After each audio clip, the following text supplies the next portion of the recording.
पश्चिम भारत में लगी रही वर्षार दुष्पात। महाराष्ट्र मुंबई, पुणे, थाने, पालघर और अन्य सहर में बिगिड़बार लगी स्थिति। लगाण वर्षार बेहाल हेलाणी मायानगरी मुंबईर अवस्था।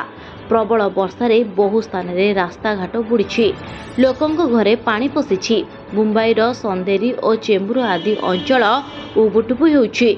पुणे अवस्था मध्य सांघातिक हेलाणी। लोके घरू बाहरिबा मुस्किल होई पड़िछि। केतेक स्थान में अंटाए पानी चलुछि। फल बहु अंचल एवं जलबंदी अवस्था थिबा बेले उद्धार कार्य सेना को नियोजित करा जायछि। लगाण वर्षा को देखि पुणे समेत आखपाख अंचलर समस्त शिक्षानुष्ठान को बंद कर दिया जायछि। मुंबईर अधिकांश स्थान में 100 मिलीमीटर अधिक वर्षा रेकर्ड करा जायछि। पुणे रे लगाण वर्षा जोगु 6 जनकर मृत्यु मध्य होई सारलाणी।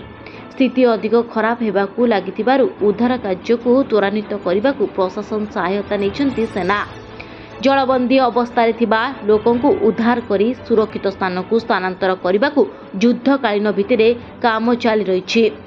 एजाबत 400 जनों को उद्धार करा जायतिबा जणा पड़िछि।